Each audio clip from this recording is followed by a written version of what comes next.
From Apartheid to MAGA, How Tech Billionaires Twisted Democracy. A Salute and a Reckoning. On January 20, 2025, as Donald Trump celebrated his return to the White House, Elon Musk stood beside him at an inaugural rally and threw his arm out in a rigid salute. Cameras flashed. The gesture's uncanny resemblance to a Nazi Sieg Heil stunned onlookers. Musk, the world's richest man, insisted he was merely gesturing enthusiastically, not emulating fascists. But the incident sparked a firestorm of debate about the roots and rise of a new breed of tech oligarch in American politics. Musk and a cadre of fellow PayPal Mafia billionaires, most with ties to apartheid-era South Africa, have leveraged their wealth and platforms to fuse Silicon Valley libertarianism with MAGA populism and Christian nationalism. In the process, they have gained outsized influence over public policy, from immigration to defense, while espousing an ideology that blends high-tech futurism with reactionary, even apocalyptic, rhetoric. Musk's Twitter, now X feed in recent months, had already hinted at this convergence. He amplified far-right conspiracy theories, decried woke bureaucrats, endorsed Germany's extremist AfD party, and warned of a looming white genocide against white farmers in his South African homeland. Such language, echoes of apartheid-era paranoia, coincided with Musk's elevation as a close advisor to Trump. Indeed, Trump has tapped Musk to lead a new Department of Government Efficiency, a Doge initiative so named with a wink to Musk's Dogecoin meme, tasked with slashing federal agencies to the bone. The ascent of Musk and his PayPal alumni allies marks a stunning merger of private tech power with the machinery of government, one greased by culture war populism and, critics say, threatening the very foundations of democratic governance, apartheid roots and libertarian beginnings. To understand this alliance, one must go back to apartheid-era Southern Africa, where several key players came of age. Elon Musk was born in 1971 to a wealthy white family in Pretoria, South Africa, and lived his formative years under the strictures of racial separatism. Peter Thiel, born in Germany in 1967, moved as a child with his family to South Africa and Southwest Africa, now Namibia, in the 1970s. David Sacks, another member of the so-called PayPal Mafia, was born in 1972 to a Jewish family in Cape Town and emigrated to the U.S. at age 5. All three spent early childhood in societies stratified by race.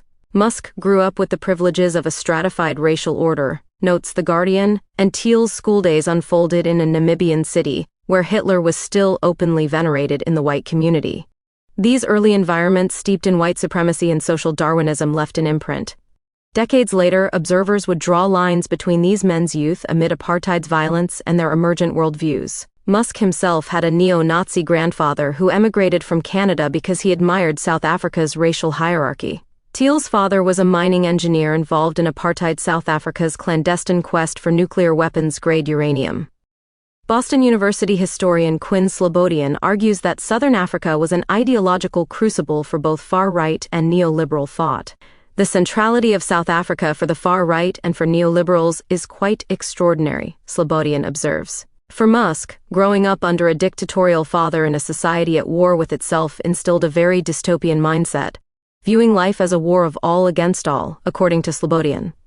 Musk later described 1980s South Africa as a brutal, chaotic place where survival demanded toughness. Those formative years amid a cauldron of rebellion, as black townships rose up and the apartheid regime imposed states of emergency, bred in Musk a kind of nihilistic winner-take-all outlook. He saw it as a social Darwinist, all-against-all environment, Slobodian says, one that imbued Musk with a cynical vision of human nature that he has carried into his life in America. Thiel and Sacks took a more intellectual path, but similarly absorbed lessons from the end of apartheid.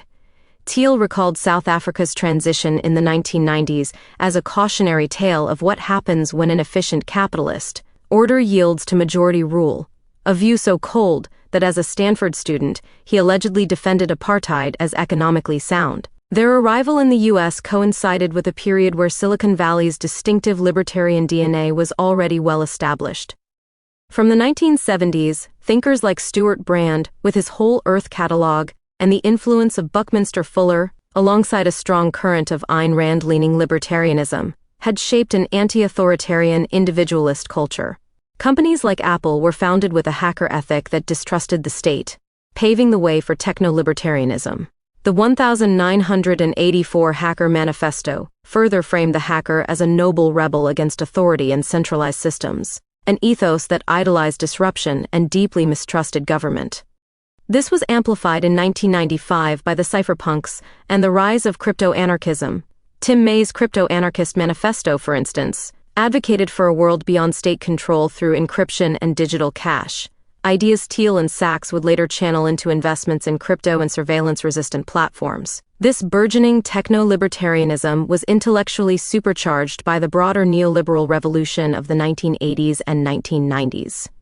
The Thatcher and Reagan revolutions, with their emphasis on deregulation, tax cuts for the wealthy, and privatization, provided the ideological ground zero for Thiel's and Musk's strengthening belief that markets should dominate all aspects of society. Both Thiel and Sacks moved to the United States and attended Stanford University, where they met and bonded over these libertarian and conservative ideas. In the early 1990s, Thiel founded the Stanford Review, a right-wing campus newspaper, and Sacks served as editor-in-chief. Together they co-authored The Diversity Myth in 1995, denouncing multiculturalism and even downplaying date rape on campus, a stance for which both later apologized. At Stanford, Thiel openly railed against affirmative action and political correctness, positioning himself as a contrarian defender of Western civilization. This ideological ferment, libertarian economics mixed with cultural conservatism, set the stage for the trio's eventual convergence with the MAGA movement decades later. From PayPal to Palantir, tech fortunes and surveillance capitalism. Before they were political power players, however, they were entrepreneurs. In the late 1990s, Silicon Valley's dot-com boom brought Musk, Thiel, and Sacks together in what would become PayPal.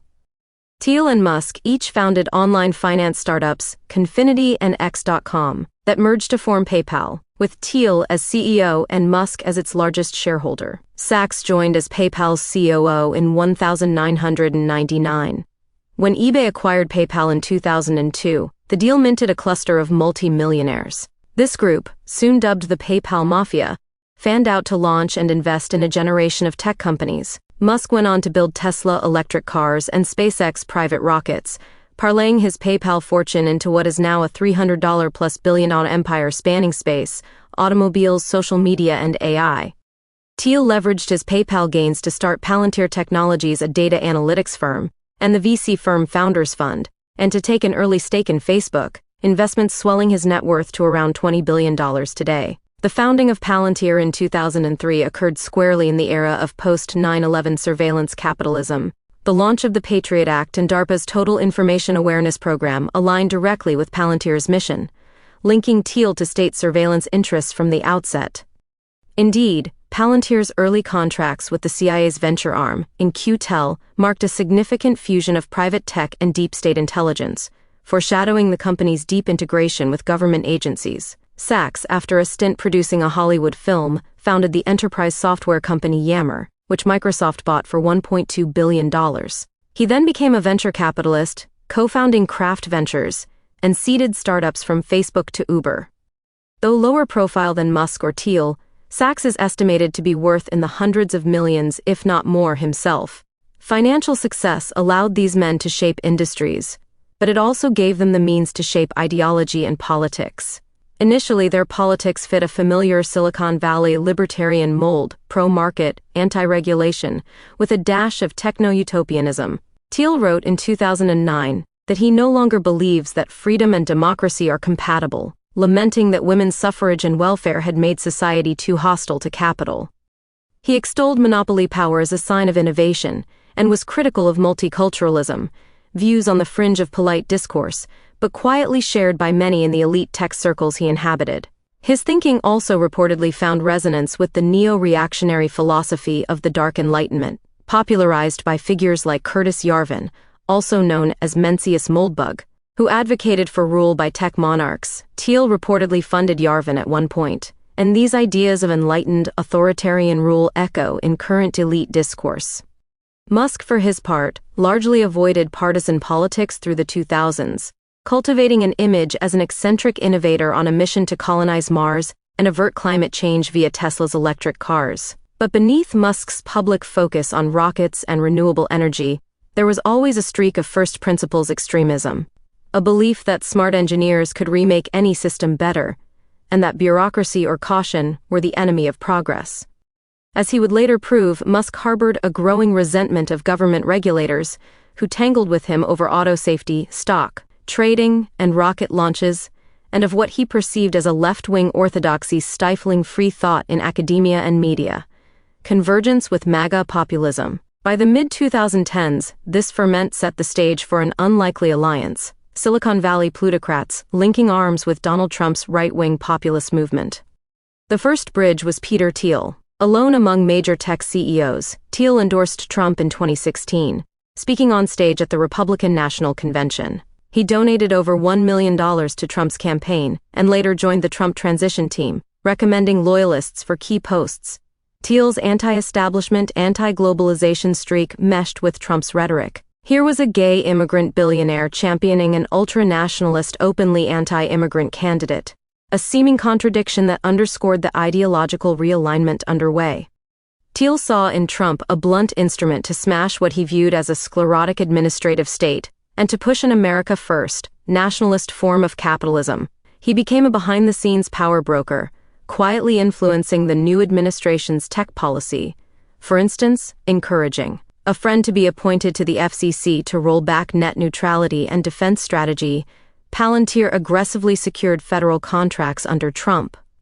In those years, Elon Musk kept his distance publicly, even as he too had joined a Trump advisory council. Musk initially agreed to sit on White House business councils in 2017, hoping to influence policy on climate and infrastructure, but he quit in protest when Trump pulled out of the Paris Climate Accords. Musk then portrayed himself as politically moderate, tweeting that he'd rather stay out of politics. That would soon change. By 2020, chafing under COVID lockdowns which temporarily shut Tesla's California plant, and bristling at progressive critics on social media, Musk drifted into the culture war. He increasingly echoed right-wing talking points on Twitter, calling health mandates fascist and railing against the woke mind virus in universities. After Twitter banned Trump in January 2021 over incitement of the Capitol riot, Musk saw it as the last straw. Big tech had grown too censorious in his mind. In 2022, Musk moved to buy Twitter outright for $44 billion, vowing to restore free speech on the platform. He reinstated Trump's account and welcomed back a host of banned extremists. Musk's transformation from apolitical inventor to MAGA's megaphone had begun. By 2023, he was openly urging his tens of millions of followers to vote Republican, and swapping online compliments with far-right figures. When Trump clinched the GOP nomination for 2024, Musk went all in. He pledged to support Trump-boosted great replacement conspiracy narratives that inflamed Trump's base, and positioned himself as a kind of technocratic vizier to the would-be comeback king. David Sacks's journey into Trump's camp was similarly striking. In the past, Sacks had donated to both Democrats and Republicans. He even gave to Hillary Clinton at one point. Publicly, he identified as a libertarian, critical of high taxes and overregulation, but not overtly culture war-oriented. The election of Joe Biden in 2020, and Biden's more hostile stance toward big tech and crypto, seemed to push Sacks rightward. On his popular podcast All In, which Sacks co-hosts with other tech investors, he increasingly lambasted woke ideology and defended figures like Florida's Ron DeSantis. Still, Sacks initially criticized Trump for the January 6, 2021 Capitol riot, saying Trump had disqualified himself from office. Yet by 2023, Sacks reversed course, joining Musk and Thiel in backing Trump's comeback. He hosted a lavish fundraiser for Trump at his San Francisco mansion, charging up to $300,000 a ticket and raising over $12 million in one night. He gave Trump a friendly 90-minute platform on the All In podcast in June 2023. And in a long public manifesto on X, Sacks explained his about-face. He now saw Trump as the only bulwark against a democratic regime that he believed was dragging the country into socialism, war, and woke dystopia. Sacks even earned a speaking slot at the 2024 Republican National Convention, signaling his arrival as a GOP insider. By the time Trump narrowly won the 2024 election, the convergence was complete. In Trump's victory, Musk, Thiel, and Sacks saw validation for their narrative that coastal elites and government bureaucrats had lost touch with real Americans, and that an alliance of populist voters and billionaire builders could usher in a new order. Trump, for his part, welcomed these tech titans not just as donors but as policy architects. He famously admires business moguls, and here were moguls who flattered his ego and reinforced his views. As president-elect, Trump named J.D. Vance, a venture capitalist turned populist politician and Thiel protege, as his vice president. Vance had been elected to the Senate in Ohio with millions in support from Thiel. The influence of the PayPal Mafia now literally extended into the Oval Office. The Vice President of the United States owed his political rise to Peter Thiel's patronage. And that was just the start, infiltrating the halls of power. Within weeks of Trump's inauguration in January 2025, billionaires were moving into the corridors of government at an unprecedented scale. At least 13 billionaires were appointed to top posts or advisory roles in the new administration, a cabinet of oligarchs unlike any before. No longer content to influence from outside, men like Musk and Sacks would now run the government from within.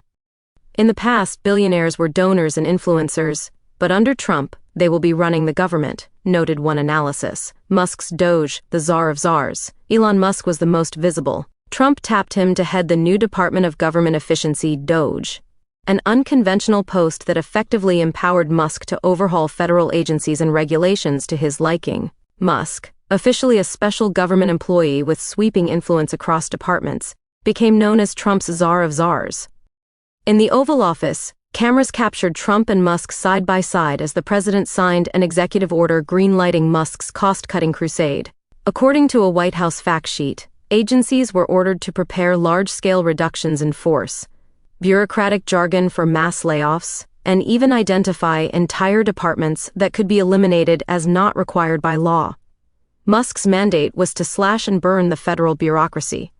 He preached that America's government had grown bloated with an unelected fourth branch of civil servants who needed to be brought to heel. The people voted for major government reform, and that's what the people are going to get, Musk declared at a press event, claiming a populist mandate for downsizing government. Critics were aghast that a private businessman, one whose companies are often regulated by the government, was now effectively in charge of gutting government oversight. Lawmakers and public interest groups held a nobody-elected Elon rally outside the Treasury Department to protest Musk's appointment. They warned that Musk had no accountability. As a special advisor, he wasn't subject to Senate confirmation or normal conflict of interest disclosures. Musk joked dismissively that the scrutiny felt like a daily proctology exam. Indeed, Musk straddled an extraordinary dual role. He was both regulator and regulated, a federal official and the owner of multiple companies doing business with the government. In one moment, he might be dictating NASA policy, in the next, negotiating a SpaceX launch contract with NASA. Such concentration of power in one individual, the world's richest person wielding public authority, was unprecedented in U.S. history. Sacks, the AI and crypto czar. Meanwhile, David Sacks was entrusted with shaping America's technological future from another perch. Trump appointed Sacks as the administration's artificial intelligence and crypto czar. In this role, Sacks heads a high-profile council advising the White House on tech and innovation, and acts as liaison between tech companies and the government. The idea, as Trump put it, was to make America the clear global leader in emerging tech. In practice, Sacks's remit includes steering policy on AI, cryptocurrency, and social media, areas where he and his allies have strong interests. Notably, Sacks has been tasked with safeguarding free speech online and countering big tech bias, a clear signal that the administration wants to roll back moderation on platforms. Indeed, Sacks himself is a part owner of the video platform Rumble and a director of the anti-woke Twitter clone Parler, raising questions about whose free speech he is safeguarding. As AI czar, Sacks is expected to champion a light-touch regulatory approach, if any. Bloomberg reported that he would push to deregulate crypto markets and give industry leaders a direct line to the White House. True to form, Sacks convened roundtables where crypto executives and venture capitalists helped draft executive orders to loosen oversight of digital currencies. All of this occurred without public transparency. As an advisor, Sacks can keep his venture capital day job and holdings worth many millions and is not required to publicly disclose potential conflicts. In other words, the fox is invited to guard the henhouse, and he can keep one foot in the coop and one foot outside. Thiel's enduring influence, governance by algorithm. Other alumni of the PayPal network also quietly assumed influence. Peter Thiel, while not taking any official title, is a key outside consigliere. Allies of Thiel were embedded in various agencies, a former Palantir engineer advising the Pentagon here, a Thiel associate helping draft immigration rules there. Thiel's real clout comes via his companies. Palantir, which Thiel co-founded and still chairs, continues to expand its role as the tech backbone for federal agencies. Often described as sinister or Orwellian by critics, Palantir sells data mining platforms used by the military, FBI, CIA, and ICE to track individuals. Under Trump, Palantir has landed juicy contracts to provide immigration software for ICE, aggregating biometric and biographical data on migrants and asylum seekers. It has also piloted a new AI system on the battlefields of Ukraine, a program that can analyze enemy targets and propose battle plans using artificial intelligence. Essentially, Palantir is entwined with America's surveillance and warfighting apparatus. This gives Thiel a highly lucrative and strategic lever. Decisions that were once made by public agencies are now mediated through Palantir's private algorithms. It is governance by software platform, with the code written by a firm whose founder explicitly distrusts democracy. Perhaps nothing illustrates the privatization of governance better than the story of Palantir and the COVID-19 pandemic. In 2020, Palantir built the federal HHS Protect system to track hospitalizations and vaccine distribution, effectively supplanting public health data infrastructure. Now, Palantir is poised to take over the UK's National Health Service data systems under a £480 million contract. Thiel has long derided public healthcare, sneering that the NHS makes people sick. Now his company stands to control NHS patient data, exemplifying authoritarian privatization, using tech solutions to hollow out public institutions from within. Thiel's techno-mercenary empire extends further. He is an investor in Anduril, a startup building AI-enabled border surveillance towers and combat drones, and in Clearview AI, known for its controversial facial recognition, scraped from social media photos. Through these, Thiel's ideology of paranoia and control finds form, militarized technology patrolling borders and cities, often beyond the reach of democratic oversight. Libertarian billionaires meet Christian nationalism. At first glance, the ultra-rich tech investors of the PayPal Mafia might seem worlds apart from the grassroots evangelical activists of the Christian right. Yet the Trump-era fusion of MAGA populism with Christian nationalism has brought these camps together in a shared project. What unites them is a worldview of siege and survival. They believe Western civilization is under threat, whether from secular globalists, demographic change, or moral decay, and that extraordinary measures and strongmen leaders are needed to save it. Musk, white genocide, and the politics of empathy. Elon Musk's transformation into a folk hero of the far right is a case in point. Though not known as religious, Musk has embraced apocalyptic framing that resonates deeply with Christian nationalist and nativist audiences. One recurring theme is the specter of the Great Replacement, the conspiratorial notion that white Western populations are being deliberately replaced by immigrants. Musk amplified this theory directly, claiming that white South Africans are persecuted under the post-apartheid government, and promoting the idea of an impending white genocide there. These baseless claims had long percolated on the far right and among Afrikaner extremists. Under Trump, they suddenly translated into policy. Just days after taking office in 2025, Trump halted all U.S. refugee admissions, except for one special category: white South African farmers. In a February executive order, Trump prioritized Afrikaner refugees, citing government-sponsored race-based discrimination in South Africa and vowing to resettle those escaping racially discriminatory property confiscation. The administration swiftly froze aid to South Africa, and by May 2025 began flying in hundreds of Afrikaners to the U.S. as refugees. It was a stark inversion of U.S. immigration policy. While Afghans, Syrians, and Congolese fleeing war were turned away, families from suburban Pretoria were greeted at Dulles Airport by officials bearing American flags. Trump is using the baseless claim of white genocide, promoted by the likes of Elon Musk, to grant asylum to Afrikaners, observed Truthout. Indeed, Musk's influence was cited as a key factor. Trump's closeness to Musk and Thiel, both South African-raised, likely drove this unprecedented refugee carve-out. The episode showed how the end-times rhetoric of white nationalist conspiracy could flow from Twitter rants to concrete executive actions. Musk has wedded these nativist beliefs to a broader contempt for empathy that is startlingly novel in mainstream discourse. On a podcast with Joe Rogan in late 2024, Musk vented that the fundamental weakness of Western civilization is empathy. In Musk's view, Western nations' willingness to take in immigrants and care for refugees is a fatal flaw, so much empathy that you actually suicide yourself, he told Rogan.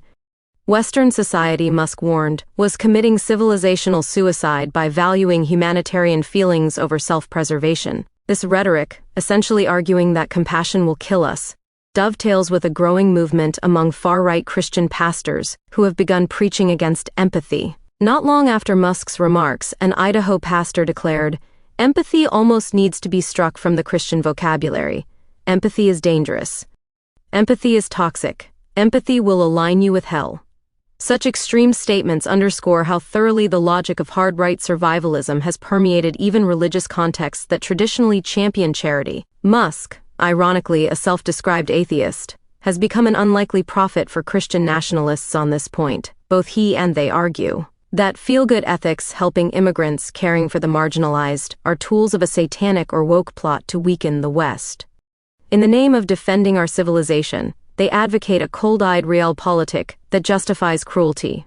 As Musk now oversees cuts to federal humanitarian programs and foreign aid, slashing wasteful refugee assistance and climate aid, for example, he explicitly cites this philosophy. America, he insists, must abandon naive empathy and harden itself to survive. Thiel, apocalypse, and accelerationism. Peter Thiel, for his part, plugs into a parallel strand of end-times thinking. A scholar of his noted that Thiel has been focused on the biblical prophecy of apocalypse in recent years, especially with the advent of nuclear weapons and AI. Thiel speaks ominously about existential risks, while paradoxically opposing efforts to mitigate them. For instance, he acknowledges that unrestrained AI or climate change could pose extinction-level dangers, yet he staunchly rejects global cooperation or regulation to address these crises. Why? Thiel fears a one-world state more than he fears apocalypse. In a 2022 Hoover Institution interview, Thiel argued that trying to stop climate change or AI through worldwide governance would lead to a totalitarian one-world government, going from the frying pan into the fire, as he put it. In Thiel's calculus, any expansion of democratic government, especially on a global scale, is the ultimate threat, greater even than nuclear holocaust. This reflects an almost theological distrust of collective authority, a hallmark of what some call accelerationism. Thiel has explicitly referenced the German legal theorist Carl Schmitt, whose theory of power posits that true sovereignty lies with he who decides the exception, a concept attractive to those like Thiel who may seek to operate beyond or reshape existing legal and democratic norms to address perceived crises or achieve their vision. Indeed, many in Thiel's circle have embraced what they term effective accelerationism, EACC, the deliberate propulsion of technological development without traditional guardrails. They believe society must hurtle forward into whatever disruptive futures await, because slowing down invites meddling by regulators or global institutions. This ideology converges neatly with a strain of religious millenarianism, the sense that the end is inevitable, even welcome.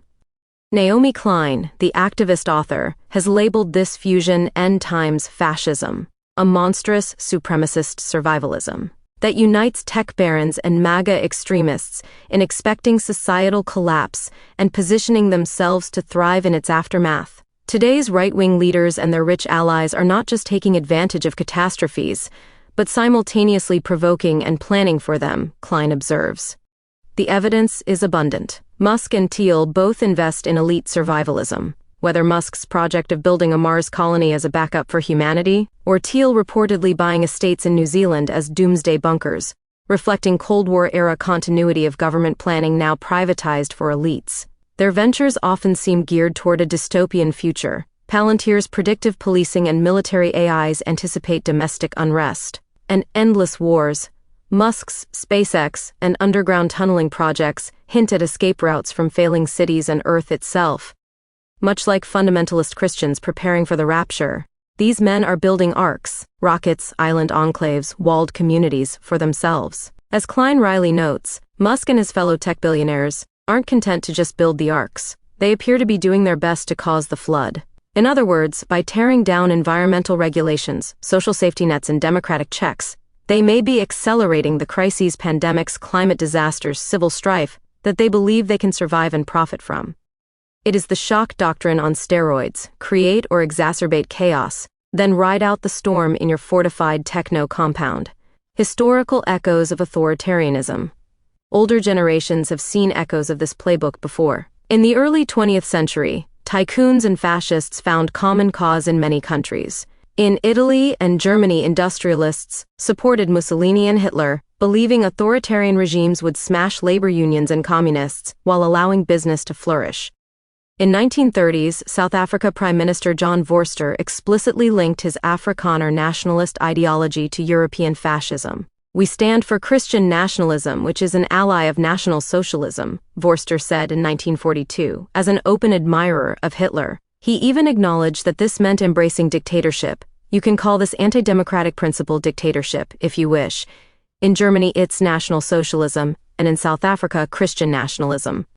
Vorster was jailed as a Nazi sympathizer during World War II, yet by the 1960s he rose to be apartheid South Africa's leader, proudly carrying the banner of Christian nationalism, a term the American right has ironically resurrected today. His regime, like all fascist-adjacent movements, fused racial supremacy, corporate power, and authoritarian church-going piety. The patterns are hard to ignore. Apartheid, essentially a system of racial oligarchy, relied on private companies colluding with a racist state, not unlike how today's tech oligarchs collude with a reactionary government to impose an agenda that benefits the few.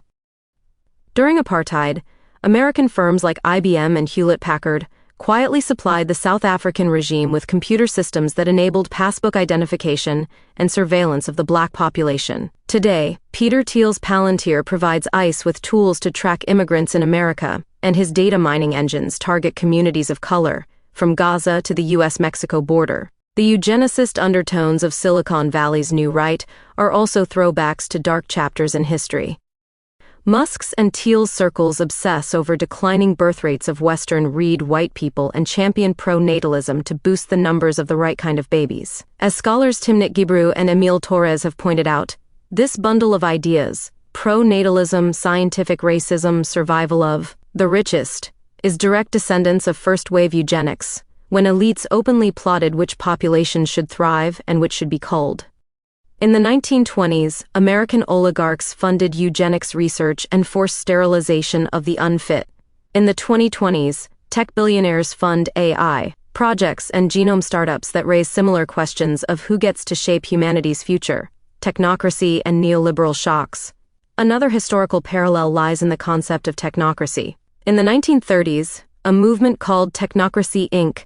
argued that engineers and technical experts should run society, replacing elected officials and lawyers. They even advocated abolishing traditional money for energy credits, envisioning an efficient utopia governed by data. It never took hold in New Deal America, but tellingly it did find echoes in 1930s fascist Italy, where Mussolini loved the mantra "make the trains run on time." Today's Musk-Thiel vision is a curious inversion. It is technocracy in the service of plutocracy. Yes, they want to run society with algorithms and efficiency, but not to equally serve all citizens, rather to serve their own market-driven ideology. Their Department of Efficiency is not about making trains run on time for everyone. It's about defunding public trains altogether if private hyperloops could profit instead. It's perhaps no surprise that Musk's DOGE team reportedly floated replacing human government workers with chatbot AIs in some agencies. The ultimate dream of these techno-libertarians is a state that automates itself, minimal human oversight, maximal corporate integration. That dystopian idea would have horrified even mid-century technocrats who at least claim to pursue the public good, but it thrills our modern oligarchs who see it as liberation from the incompetent democratic process. We can also look to Chile under Pinochet as a precedent. In the 1970s, Chile's military dictatorship, guided by University of Chicago-trained economists, implemented radical free market reforms, privatizing pensions, slashing tariffs, gutting unions, under the banner of economic shock therapy. Thiel and Musk similarly envisage a rapid shock-like dismantling of government inefficiencies. Observers have compared Musk's cadre of young efficiency zealots to the Chicago boys who advised Pinochet. But as Naomi Klein argues, this is not simply the old neoliberal program redux. It's something new, a money-worshipping millenarian politics that marries market fundamentalism with an open embrace of chaos. If Pinochet's regime was authoritarian neoliberalism, the emerging Trump-Musk regime might be dubbed authoritarian neo-accelerationism. It actively seeks to uproot and disrupt, trusting that the strong and rich will survive and rebuild on the other side. Democracy at the precipice, and the fight ahead. What is at stake in this convergence of billionaire power, far-right populism, and Christian nationalism is nothing less than the future of democracy. The United States, long buffered by constitutional guardrails and a professional civil service, now finds those checks under assault by an alliance of convenience between wealth and radical ideology. The tech titans bring virtually unlimited money, data prowess, and control of communication platforms. The MAGA and Christian nationalist factions bring a fervent mass base willing to upend norms and embrace authoritarian measures. Together, they form a reactionary vanguard with global ambitions, one that scorns the idea of equality and pluralism as hindrances to their vision. Already we see the contours of a networked apartheid emerging, as Balaji Srinivasan, a tech investor allied with Thiel, unabashedly proposed. A future where corporate loyalists and police join forces to politically cleanse liberal cities and create enclaves for the like-minded wealthy. In San Francisco, this is not a theoretical musing. Tech moguls openly talk of taking over city governance or building new charter cities run by private firms. Trump's own promise to build freedom cities, announced during his campaign as a plan for 10 new cities on federal land, originated from these libertarian secessionist fantasies. For years, fringe groups tried to start private utopias on seasteading platforms or gated islands.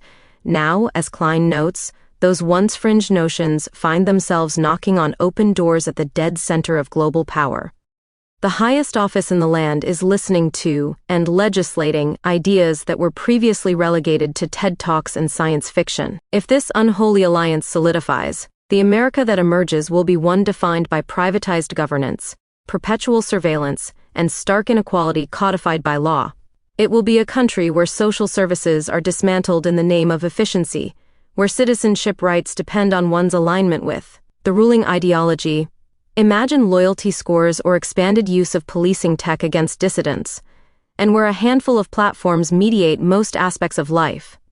Dissenting voices, whether union organizers, progressive politicians, or investigative journalists, would likely find themselves deplatformed or even criminalized under vague anti-misinformation or treason rules enforced by these private public overlords.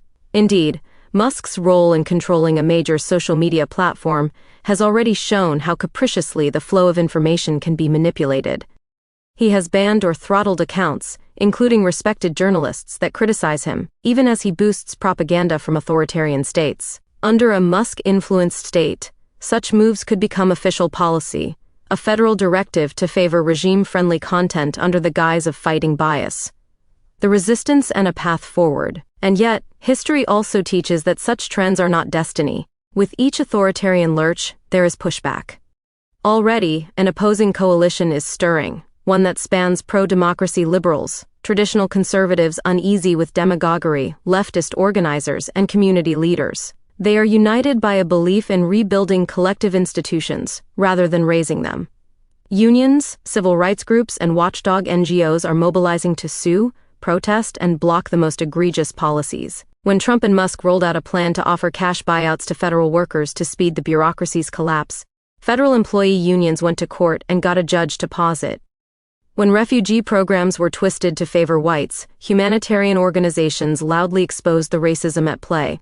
Whistleblowers from inside agencies are coming forward, providing documents on the new efficiency czar's excesses. Even some Republican lawmakers have balked at handing over core government functions to unelected billionaires. A handful joined Democrats in a hearing grilling Musk's team about transparency and potential self-dealing. The battle lines are drawn. On one side, a treasonous cynicism, forces willing to abandon egalitarian ideals and make peace with mass death, as writer Richard Seymour puts it, if it preserves their power in a collapsing world. On the other, those who still hold a faith in democracy and solidarity, who refuse to believe that empathy is a weakness, or that our shared future must be a brutal Darwinian contest. The latter vision harkens back to the best of American tradition, the New Deal ethos that we all prosper when we pool our resources to lift up the vulnerable, the civil rights understanding that injustice anywhere is a threat to justice everywhere. It also aligns with simple pragmatism. Climate change, pandemics, and AI are challenges too vast for any private fiefdom to solve. They demand collective action, scientific openness, and yes, regulation and restraint. As daunting as the current moment is, it carries the seeds of a democratic renewal. The very brazenness of the Musk-Thiel-Trump agenda has awakened citizens who might otherwise slumber. Students see their educations imperiled by culture war purges and are organizing in defense of free inquiry. Faith leaders, troubled by the hijacking of Christianity to justify cruelty, are preaching a message of true Christian compassion and inclusion, providing a moral counterweight. And policymakers outside the MAGA influence are devising reforms to blunt oligarchic power, stronger antitrust measures to break up tech monopolies, data privacy laws to undercut surveillance profits, wealth taxes to fund public goods and reduce inequality. These ideas, once dismissed as too radical, now seem proportionate to the threat. The story of the PayPal mafia's convergence with MAGA is a cautionary tale of how quickly democratic norms can erode when wealth and resentment forge a pact. But it is not an endpoint. America has faced private power grabs and authoritarian movements before. From the robber barons and the Gilded Age trusts to the 1930s. America first demagogues, and each time a coalition of the many pushed back to defend the promise of an inclusive republic. As we confront this latest challenge, the stakes are clear. The forces we are up against have made peace with mass death, Naomi Klein writes. They are treasonous to this world and its human and non-human inhabitants. In the face of such nihilism, our task is equally clear, to prove that empathy, equality, and democratic governance are not antiquated ideals, but our greatest strengths. It will require organizing at every level, from local communities reclaiming control over privatized services to international cooperation, reigning in runaway tech. But the alternative is a descent into a new dark age guided by misanthropic billionaires. As one protest sign succinctly put it, "Nobody elected Elon. We choose democracy." The coming years will test whether democracy can be more than a slogan in the digital age, whether it can adapt, endure, and indeed rein in the would-be kings of Silicon Valley. The PayPal pioneers once sold the world on the utopian potential of technology. Now, having seen the dystopian turn of their ideology, the world must reclaim technology and governance for the public good. The story is still being written, and an engaged citizenry will decide how it ends.